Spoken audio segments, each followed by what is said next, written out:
Alrighty, you're live. All right, all right, all right. Let's see. View. All right.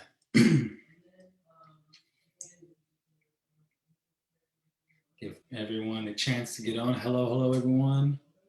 Thanks for joining us. My name is Thosh Collins.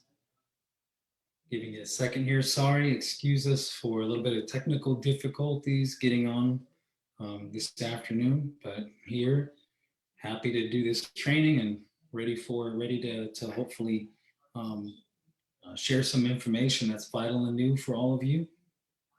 Giving it a moment here, let more people jump on right here and join us. And some people were late. Some people probably thought we weren't going to be on. So good, good, good, good.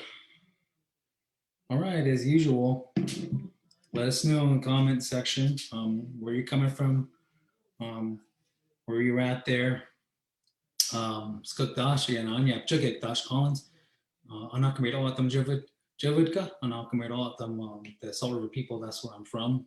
Salt River people lands, and Anyan K, Tempe, Arizona. And Anyan Chipkan, I'm native on this institute, Well for Culture board member. Ida Witnya Chihyaka, Artiga, Weston Ohapchugik. This is my girl, Weston. She's sleeping in the carrier.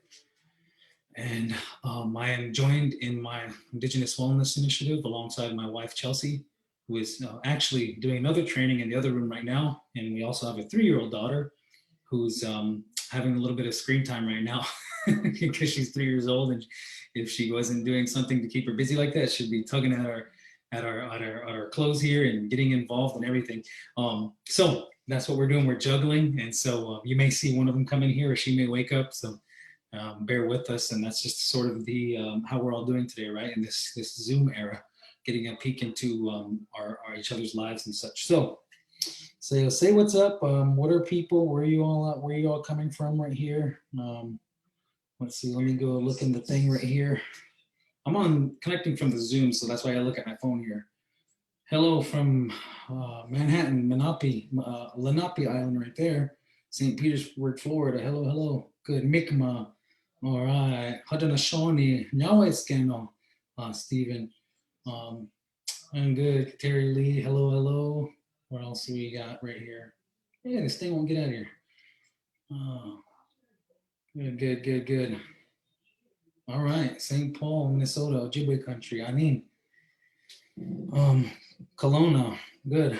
Um, Kelowna, was that the one in BC or Ontario? I think it's um, Ontario, isn't it? And Vancouver Island, beautiful place. Good, good, good. Hello, hello. Good. Sue, also, Yahweh Scano, Sue Saguli from, oh, good, yep, on Onuntawaga. That's also Keepers of the Western Door. That's also on my maternal side. My maternal grandma also was Haudenosaunee. She was Onuntawaga, Deer Clan, coming from the Haudenosaunee that had located to Oklahoma. So also, hello from San Diego, Kumeyaay territory. All right, good, good, good. Newfoundland, also Mi'kmaq territory as well. BC, beautiful, love that place. Love Toronto, Menominee. Also love that part of Wisconsin. Good, good, good. Lots of people joining us from BC. Got from Navajo Nation, Chimawavy land right there, 29 Palms, only a few hours from us.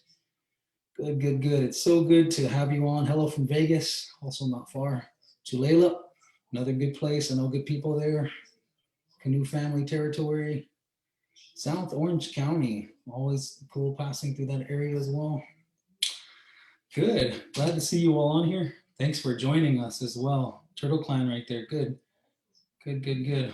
All right. So happy to see you all on here. Thanks for taking the time and joining us for the Native Wellness Institute Power Hour. And you may have seen we are already past 1 year of doing the trainings here, doing the power hours. And that was our response, our contribution to the continued development of healing of our people as Native people. And We've done some stuff virtually, even pre-pandemic, pre that time. And it looks like now, since hopefully that the good things are on the horizon with things resuming to a different way. I don't want to say normal because there never is a normal. It's a different kind of normal, but hopefully we're on the way of being back into a place where it's safe for people to join once again. And but until that, I think that our trainings with Zoom and virtual trainings are somewhat here to stay, and it is something that we've already were kind of doing before, and we wanted to reduce our eco footprint and also make our work more available with people who are limited with limited financial resources, communities and organizations. So I think it's a good way for us to connect. And our people, our ancestors have always adapted. We have always utilized the tools that we felt that came from Western and dominant culture were necessary for allowing our way of life to thrive and to assist it.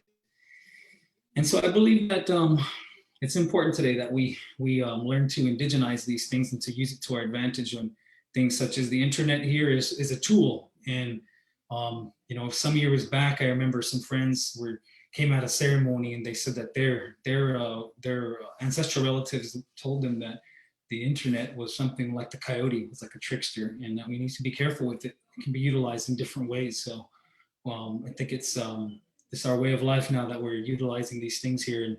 But I'm looking forward to being able to be face to face once again and exchange that energy between each and every one of you. But until then, we're going to have to really connect. We're going to have to really connect through spirit, because between each and every one of us, we are connected by spirit. And within talking in terms of spirit, there's no space. This is something that science has yet to catch up to. I think that they will in time. So good. And Sue says, I hope this continues beyond the pandemic. Yeah, absolutely. It sure will. Native Wellness Institute certainly has plans to continue to provide these services on this. Good. Now, she says, no, thank you. Thank you, God, you're well. Dono the nation. Sapo. Bernie. Good. I'm glad to see you here. Thanks for joining us. Good. Cowlitz as well. Boise. Good. Rocky Boy, Montana. Chippewa Cree. Hello. Awesome. So today's session is about what I like to call indigenizing your movement, your physical movement, indigenizing your physical movement. And there's a lot to be said about that. And I'm going to have some slides here that I want to share with you. And if you have a pen and paper, or you are jotting notes on your phone or your tablet or your computer, feel free to do that. Feel free to take notes, because some of the little models I'm going to share is going to be sort of like, steps, step by step, and a way for you to kind of walk yourself through reframing how you view fitness and movement. And reframing it in a way is seeing that fitness and movement is something that we shouldn't just see as recreational, but something that we could look at as critical for our total health and well-being. Our total health. And when I say total health, I'm talking about it in the terms of our ancestors had recognized. Most Native people share this teaching that we understand that the human being is made up of spirit, and the spirit is truly who we are. And we are connected to this body here. In that body here, we have this mind, we have our emotions, our heart. So our spiritual, physical, mental, and emotional. We think of these as circles that intersect. They overlap, and they intersect, they influence one another. So when you're doing things to take care of your physical wellness, there's usually the positive impacts on your emotional well-being. There's usually positive impacts on your brain cognition. And it's all driven by spirit, I believe. Our spirit is all around us. Some say it's hovered above us. We have multi-layers of it.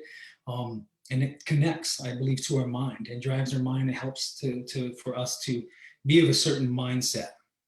So that's what I mean when I'm talking about Indigenous health. And each and every one of you, I'm sure, have your teachings from your people that recognize what the human being is made out of, and looking at the health and human being from an Indigenous perspective. And within our Native perspective, we see that we as human beings, we are connected to this entire intricate ecosystem of living beings, that we are a part of this this entire world here, the Mother Earth, the animal nations, the plant nations, the elements. We are a part of that. And Western culture sees us as something separate. They see us either at the center of it. They see it as something to dominate. So the health of the land reflects the health of the people and vice versa. So I think I just like to start off talking about these kind of basic overall indigenous concepts that regard our health, because it kind of gives context too, because we're going to dive in right now. We're going to zoom into what is indigenizing movement. And so I'm going to go ahead and share my screen. I'm going to go ahead and share my screen right here. And you will see right here the slide on the screen that says movement is our culture, right? It is our culture. And we say culture.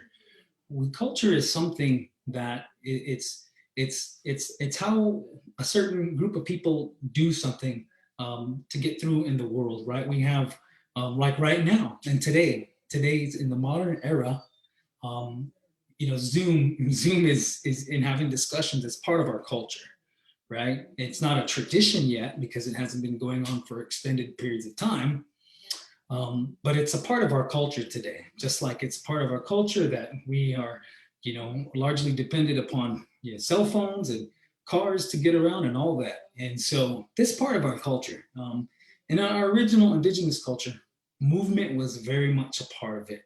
And what I mean by that is if you think about a time on pre-colonial, not even just pre-colonial, even more recent, let's say pre-industrial era.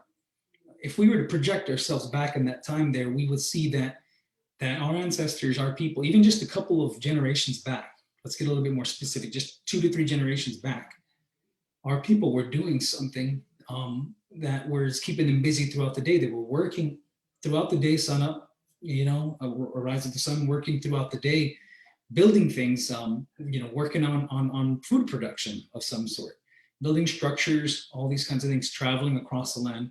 These were things that were critical for their survival. So they had to move. So if we see in this picture in the background right here, these are a group of these are our TO women playing toka. And it's a game that the women play. They still play it today.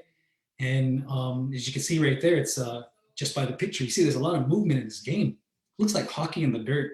And you can just see some of the women kind of look a little older. You see different levels of athleticism right here that some of them might possess. You see different body types, and they got out there and played no matter what. Look at some of their shoes. They're not playing in ideal shoes. They're not wearing, running shoes or Nike N7s. Some of them are wearing shoes right here that, that were pretty common for the time for women of that era, I'm sure. And they were still out there in the dirt playing. That's who we are as Native people. That's who we are. And so that's why I share these pictures. Athleticism is our culture. And oftentimes when our young people, when they hear the term culture, they think of powwow, they think, getting dressed up. Again, those are just elements of a culture. But in our original culture, our people were moving. Their survival had depended upon it. And even if you go way back beyond the beginning of how we've evolved as human beings, we evolved by interacting with the land. We evolved as 5-fingered beings, 2-legged beings. We evolved from interacting with the land, from eating how we ate as people and moving. We evolved. The brain expanded because of movement, physical movement, as well as sleep and eating a certain way were all factors that played a role in the growth and the development of our brain, which allowed us to have more complex thought and have social organization and things like that. But athleticism is our culture. And for me, growing up on my southwest side, on my Anaakamiralatam side, our people were runners, like a lot of people in the southwest. We ran, and we still run today. And we run today for ceremonial purposes, for certain causes. And growing up, that's one thing I started. I started and got initiated into the men's running circle at 12 years old. And from there, we've been running ever since. And so for us, me growing up, I seen these images like these Navajo boys right here lining up full foot race. Let me show you some other images that I grew up seeing. I grew up seeing this image right here. These are Pipash men. Pipash are our relatives right here in central Arizona. This is the first police task force in Arizona. That's why that deputy is sitting there with them. And you just look at these, look at the physiques of these men right here. These men don't have a lot of muscle on them, and they don't have a lot of body fat on them.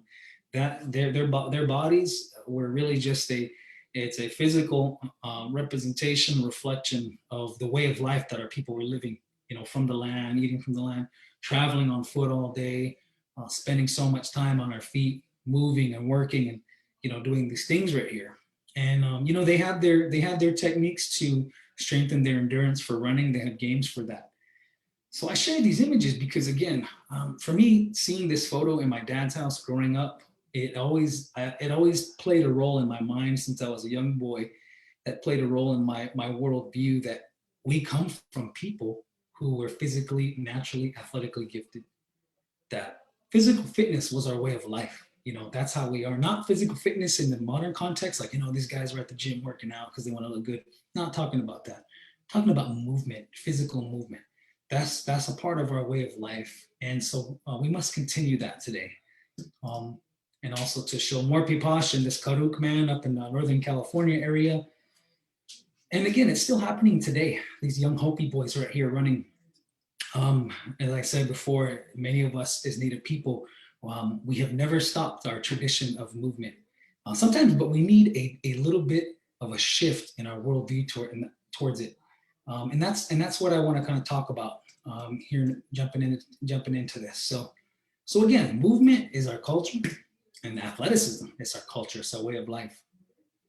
So I want to briefly talk about our wellness model before I get into things right here, because movement is not the only factor that plays a part in good health. Food, sleep, ceremony, sacred space, connection to the land, community, our relationship to great creator, all these things are all critical for your health and well-being, your spiritual, physical, mental, and emotional health. And if you've seen my and my wife Chelsea Lewis work, you've seen us reference this a lot. This is a wellness model that we created.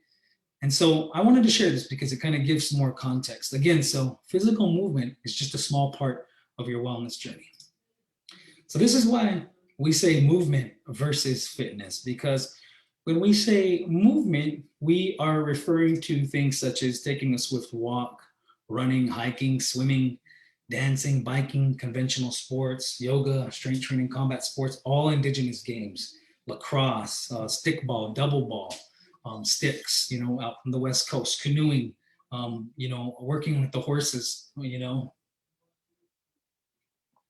So that's why we say movement. Because sometimes if I say exercise or workout, for some of our relatives who are just getting onto their wellness journey, that may be a little intimidating to them. Those terms may carry some a negative stigma for them, and I totally understand that for sure. So we like to be inclusive of everyone, and we say movement, physical movement. It does that. So we ask ourselves too, right?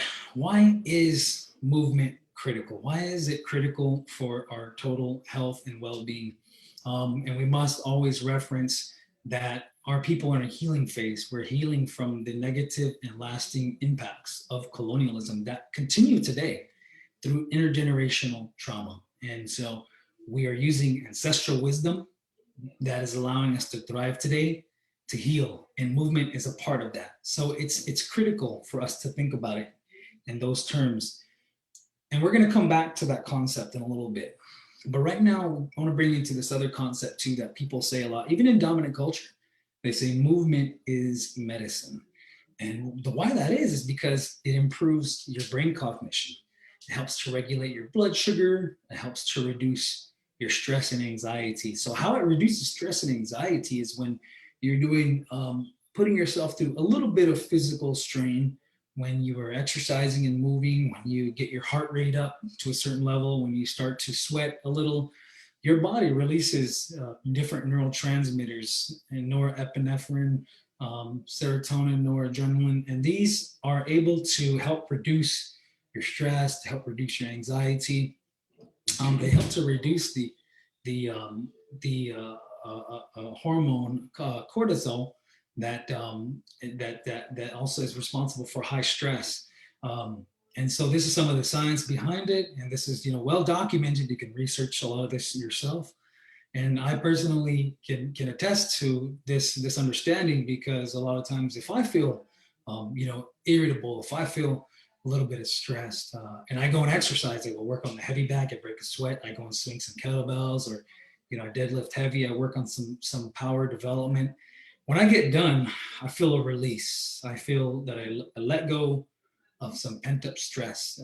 Even after, of course, doing yoga and really incorporating my breath, using my mind, and visualizing myself that I am releasing stress.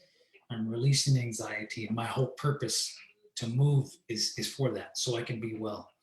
Um, so I can attest to these things personally. Then I get done, and like I say, I feel a release, and then I find myself not as irritable as much before. Maybe certain things that I heard about happening in the community or happening in the world didn't bother me as much. And I can kind of let go, and I can be well for my family, can be present here for my two daughters and my wife. And movement is medicine because also it helps to strengthen our movement patterns. I'm going to talk a little bit about that in just a moment. Pushing, pulling, squatting, lunging, bending at the hips. Those are all our movement patterns. Movement also gives us a sense of empowerment. Like I said before, after you get done taking a nice walk, after you get done maybe canoeing for a long distance or running a long distance, you get done, you just feel you've accomplished something. You have this sense of empowerment, and you feel like you can take on anything. And that mentality can translate that energy that you're carrying, that you learned from that you received from that movement, can carry over to other aspects of our life, such as tackling any sort of obstacle that may come our way within our career, our work, within our academic career, within your personal life, and so this is how movement is critical for our giving us a sense of empowerment. And we did start about 10 minutes late, so I may go over a little, and feel free to stick around. Let me just take a little scan right here at some of the comments that some of you are dropping in right here that I might be able to address, if anything. Good. Oh, yes. All right. Good. I like that comment by Stephen. No wonder I never understood the concept of fitness or working out, and yet I like to walk every day. Yep, because you're moving, you're doing, again, your natural birthright as a human being loves to move. Good. Okay. I just like to always check in the comments and just kind of making sure that I'm keeping dialogue. I like to stay interactive. I don't want to sit here feel like I'm talking to myself. Excuse me. So now what I want to do right here is I want to get into adopting conscious movement perspective. And again, I think that I want to say hi. Yeah, I can take Weston if you want. Okay, say hi to people. Hi, everyone. It's good to see you all. Well, she's going to go ahead and take Weston. I just came from doing a different. She did another training. Workshop. Oh, look at her back where it says. I don't know if they can see it was back where it says, "I love Dad." Okay. All right. Thank you. Yeah. All right. So thanks for bearing with us in our little transition. I'm going to take off my little dad outfit, my carrier. Good. Okay. So adopting this a conscious movement perspective, and I think that movement, understanding why movement is critical, starts, of course, like I said, in our mind. It requires a perspective shift, a shift in how we view the importance of movement. As I said at the beginning of this talk here, and this is something that my wife Chelsea always says. She says, "Don't see movement as just something as recreational. See movement as something that's critical for your health. It's critical for a prevention of disease, for healing of certain disease or health conditions that we may have." And so but we ask ourselves, what does that mean really? That's what adopting a conscious movement perspective is. So I'm going to share this from a native perspective, because I understand there are great things being shared in alternative health or natural health or wellness in the dominant society. But as Native people, because of our uniqueness in our current healing journey, I believe that we require different needs and understanding. So this is why I'm an advocate of working in wellness within Native country, because it's much different than a lot of our relatives, our non-Native relatives. So we're going to look at some teachings to adopt from a Native perspective right here. So keep these teachings in mind and heart every day. And as I'm going through this, try to imagine how this pertains to you in your life, your personal life. Feel free to take some screenshots or some shots of these teachings right here, or write them down and follow along, and even drop in the comment section after I'm done with this section, how does that pertain to you, if any? And so this is like an affirmation. I draw inspiration in knowing I come from ancestors who were in good health because of their active way of life. So that's the first thing. And I kind of mentioned that when I showed the old photos of our ancestors, their way of life. And these are the things that are in my mind. These are in my mind. I know I have sort of a tradition of movement to uphold, because our ancestors were in such great physical health. They were active. They were able to run long distances while fasting, endure weather conditions, and had much more grit and durability than we kind of have today. But understanding all that is, for me, is motivational. It's inspirational, and it gives me a purpose to continue my movement every day. And I understand that movement is critical. It's for my personal health, my family, my community, and to all Indigenous people. And how is it critical to your family and community? Because this idea, this notion that when you are well, when you're physically well, because we're taking care of ourselves, we're following the ways of our ancestors, we're eating well, we're getting good sleep and recovery, we're moving our body, we're staying connected to the land, all these things connected to our food ways. When we are participating in those things right there, we're meditating and constantly praying and raising our consciousness. We are well. We are well enough to give something to those around us, to your children, to your mom and dad. Maybe you're a caretaker of an elder, or your parents, or another loved one. You're able to give something to people because you're full. You're full because you've been taking care of yourself first. Because if we don't have nothing, if we are beat down and overworked and stressed, and our physical health starts to decline, if we have an unhealthy relationship with food and it has adverse effects over time, we don't have much to give. It's kind of like if you have a half glass of water, and you have an empty glass of water, and you're telling somebody, fill that empty cup up with this half of glass of water, and you're unable to do that. And that's what our spiritual, physical, mental, and emotional wellness is like. We must have something to give to that family, to those around us, so we can take care of our family. That's our himadak, that's our way of life, the teachings that we were told, right, as Native people. And then when we're taking care of our families, we're modeling that for the rest of the community, how this family is taking care of themselves, they're living a good life. You're modeling that for the community right there. You're showing the community that can be the norm.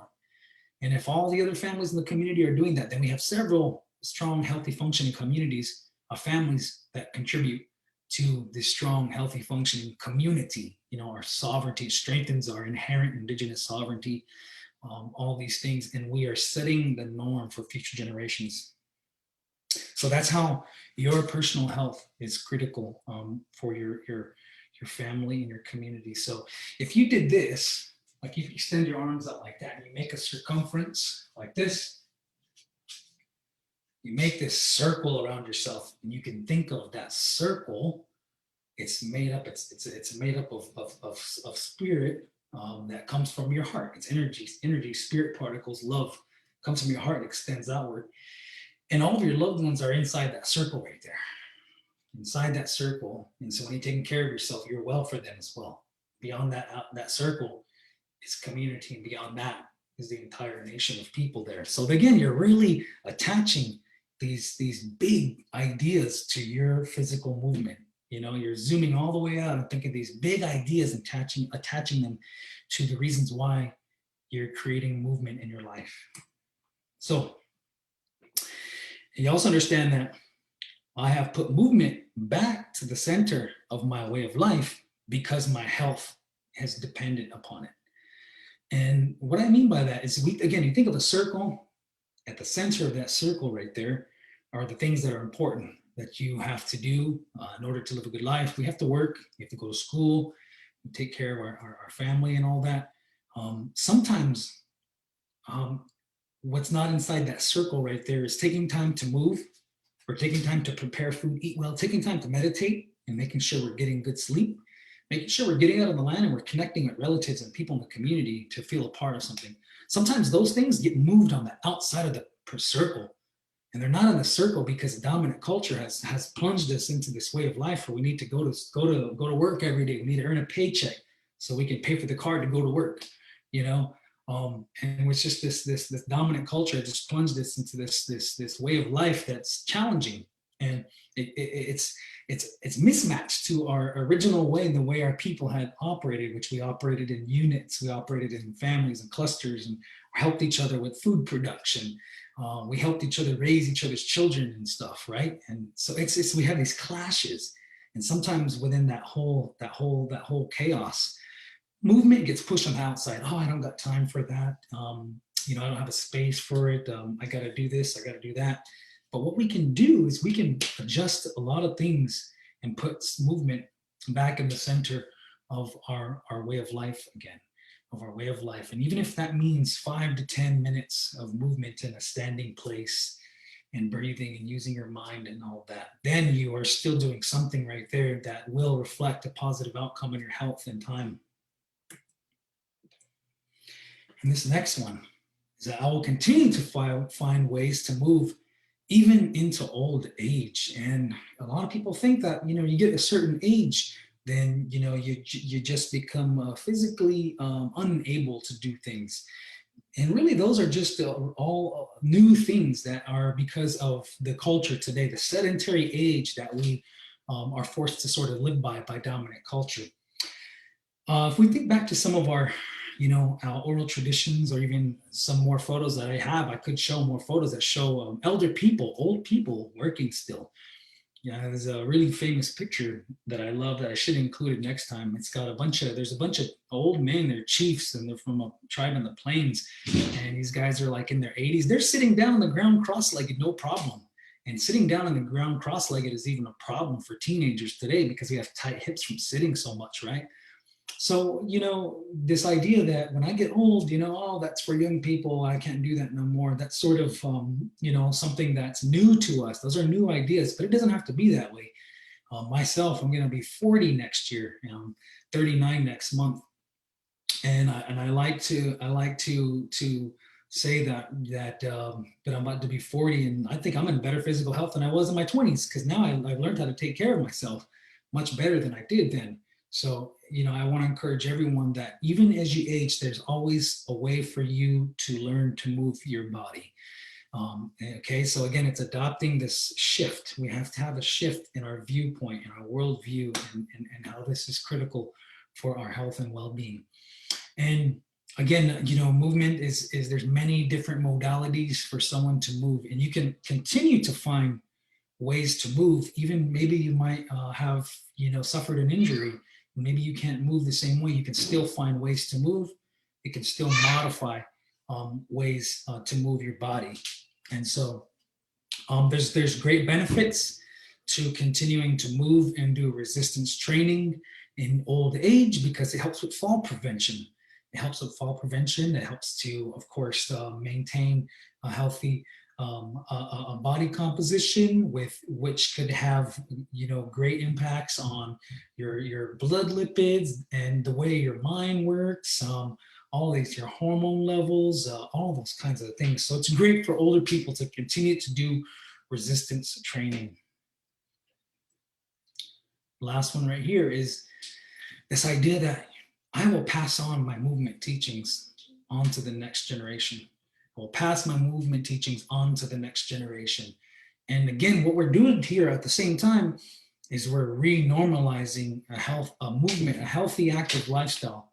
We are normalizing that for the future generations, to carry on. We're making it the norm because, again, we're getting back to the way that our ancestors were. They were very active but we've adopted the sedentary lifestyle, then we all say, take a look, hey, we know that now we are being ill, this is contributing to our illness, this lack of movement. So we must get back to it, and we're making that the norm once again, as it was generations back.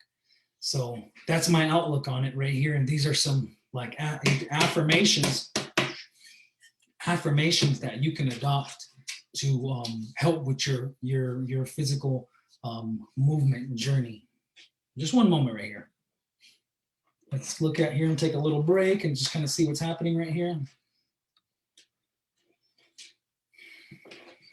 Let's see. Good. I don't think that is working here. Can you go see mama? No, that's Dada. Okay, you need that.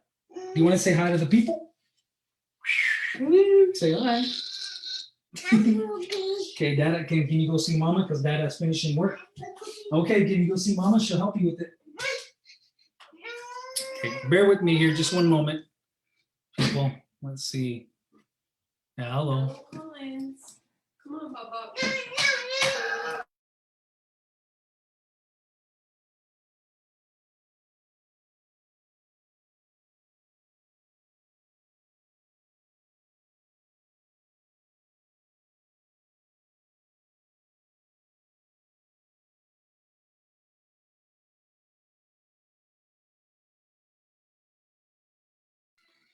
All right, sorry about that. Like I said before, may one of them may come in here.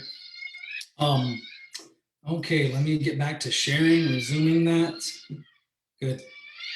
So again, these are all ideas and teachings that we can adopt. And there's a little bit more to say on this, but I'm just trying to keep it a little short and sweet here. Let me go ahead and just kind of see what some people are responding to. Let's see, is standing considered an exercise? I don't know that it can be considered an exercise, but there is benefits to standing versus sitting, there are some studies on that. That's something that we should all definitely look into more. Good. Yep, and Jennifer, that's right. Encourage our elders to move. When I over at the diabetes prevention program on my reservation on our wellness center, which is actually closed right now, they do great programming for elders and seniors right there. Good. Yeah. And yes, Acacia does great work with yoga, power yoga. So check that out. You guys look that up. She's a friend of ours as well. Good. Yeah. Input of a child, yeah. Good. All right. Yeah, all right. Where are we at on time right here? Good, not that much more time, but so next let's go to something else. So again, these are just all teachings that we can adopt because again, as I said before, as Native people, we have sort of different needs and requirements when it comes to our physical healing and wellness journey, our total health and wellness journey because of the uniqueness of our where we are at in our healing phase collectively. So some of these ideas I want to think about right here, Indigenous movement teachings.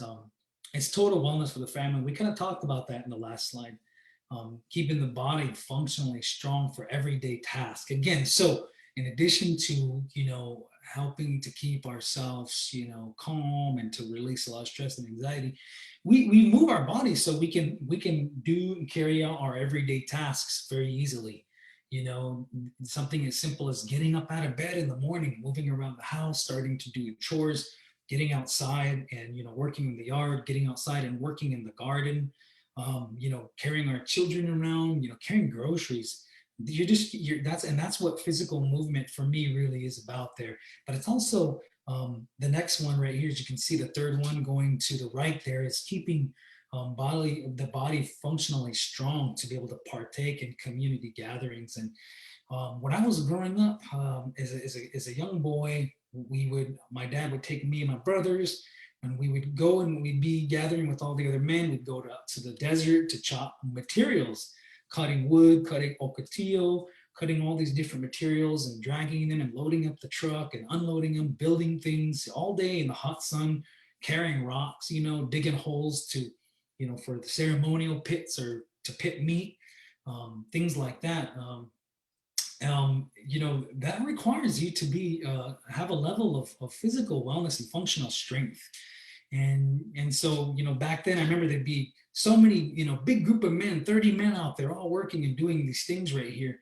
And for me, that was the norm. But as we start to get a little older, and some of those men start to get a little older, we started to see that many of them were become type 2 diabetic. And so they were unable to perform some of the work and carry out some of the tasks. And some of them probably fell off their sobriety journey and were no longer present. Some became incarcerated.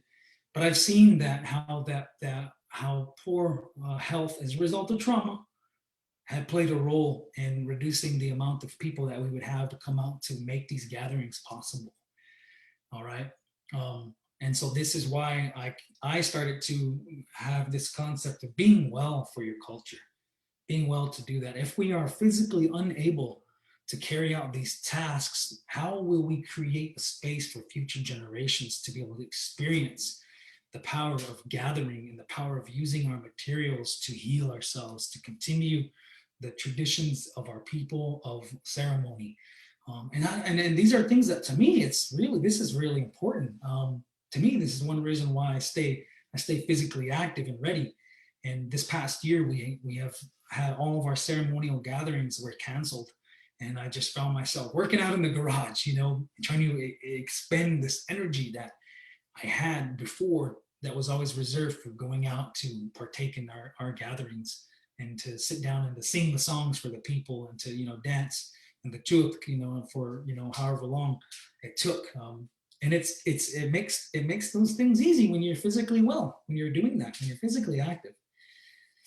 So moving on to the next one on the bottom, renormalizing active lifestyles for good health and future generations. So I kind of said that in the last slide. You're doing this every day and your children are seeing it, or your siblings or your nieces and nephews or other children in the community are seeing this. And when children are witnessing and experiencing people living a good life, that's their norm.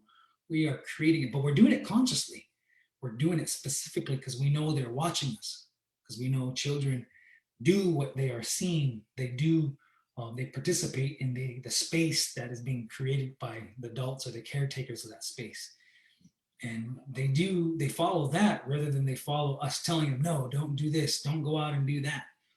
We have to model that. We have to make that the norm once again, so the next generation grows up knowing it's normal to move your body. And it's less normal to sit all day long and be playing games and watching the internet all day. And maybe that will be less the norm, because that was never our way of life as Native people. But not to shame people who do that, because we understand that these things are all symptoms of trauma in our community. So we must understand that from that perspective. And to move your body, the next one is a way to give thanks for your body. That's a big one I've been talking a lot about lately, is to move the body, is to celebrate your physical wellness. And growing up in the running ceremonies, I heard people tell us, you're running for the people. You're not just running for yourself. So when you're running, you're praying, you're in a prayer state. Your mind right here in the front of your mind right now is thinking about sending off a signal of love, positivity, and healing to the people in the community who can't run, who are physically, mentally, emotionally, spiritually unable to run. Thinking about the people who are affected by addiction, the people who are affected by some sort of social violence, domestic violence, that are not thinking about running because they're just trying to survive. When you're out there and you're moving, you're running, you're thinking of all those people. When you run and you're having such emotion behind it, and you have those reasons for attaching, or you have those reasons for running, you're attaching something larger to your physical movement. I could just be mindlessly running. There's a difference if I'm just mindlessly running, or I'm mindlessly swinging a kettlebell. But what if I'm doing it with intention, a conscious thought that I'm doing this because I need to take care of my body so I can be well for the people, or I'm doing this because maybe the energy I'm emitting off of my body, maybe it can help lift up their mind, their body, their spirit. And again, this is talking beyond terms. This is not talking in terms of science. So if If you're a hard believer in science, then what I just said probably won't make sense to you. It's not for everybody what I have to say. I'm not trying to make everyone happy. I'm not trying to connect and relate to everyone. Trying to connect to other people who understand these things in the same way that I do. But I think that there's a time in the future, science will catch up. But right now there's a lot of naysayers, and you just got to shun those people out right now, or excuse me, shut those comments out, and focus on what we know as Native people, as Indigenous people. So that's what it moves. It's a way to give thanks for your body. And as I'm doing that, as I'm warming up right here, I'm warming up and I'm breathing, I'm taking in oxygen, air, I'm taking in all the gifts, huvut, air, wind, I'm taking that into my body, I'm filling it up, I'm moving my arms this way. And as I'm moving, I'm giving thanks for my shoulders. I'm giving thanks for the mobility that I have in my shoulders. I'm giving thanks for the body. I'm breathing, I'm giving thanks for my lungs. I'm giving thanks for my ibaduk when I feel my heart boom, boom, boom, boom, pick up. I'm giving thanks for the ibaduk, my heart, that it's pumping. It's been pumping now for 39 years. It just hasn't stopped. It's been going. So I'm giving thanks with my mind to that as well. And give thanks to my legs, my body for carrying me. And I'm going to move it. I'm moving this body to celebrate it, because they say, move it or lose it, right? So it's a way for us to give thanks. So that's another teaching you can adopt for your movement plan there.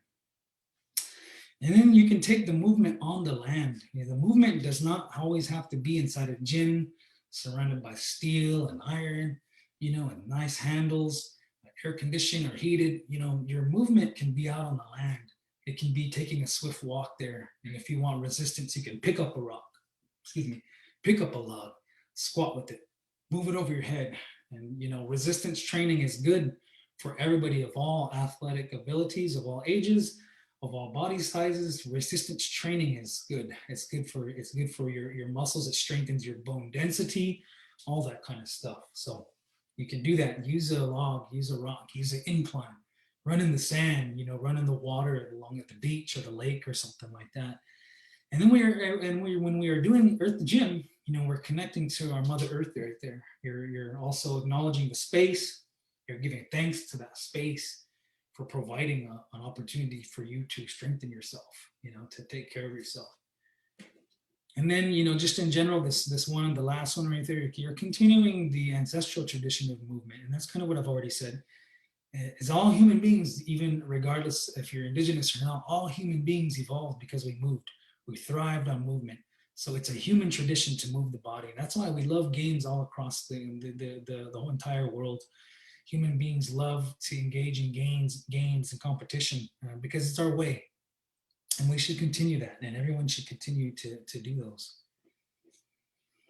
Let's see what we got right here. Good. I'm glad you're loving this stuff. Hey, Sapo Art Shakaich. Good. Someone said, I can't run yet, but I can walk. Yes, absolutely. I don't get out to run as much as I like to as well. You can absolutely walk for sure. You can absolutely do those things and do that and still be well by getting out and taking a nice walk right there. And so we are coming at the end, but I will go over just a little bit because we started a little late. So, but if you have to leave right now, that's okay. Thanks for joining us. But 7 basic movements too is one that's it's good because we've been talking about a lot of, I guess, ideology or teachings surrounded by movement. But let's just talk about the physical movement itself. And there's something called Thosh. 7. Thosh, check your message. Check the chat. Okay. Good. We're gonna go ahead and quit right now. Yeah, we have another training at 1. Okay, good. All right, so I'm gonna go ahead and stop share right now. But thanks for joining us, and apologies for starting a little late right there, and thanks for bearing with me. So again, hopefully these things were good for all of you, and they were useful in some way, shape, or form, or whatever. But yeah, thanks for joining, and until next time, we'll see you all again. Okay.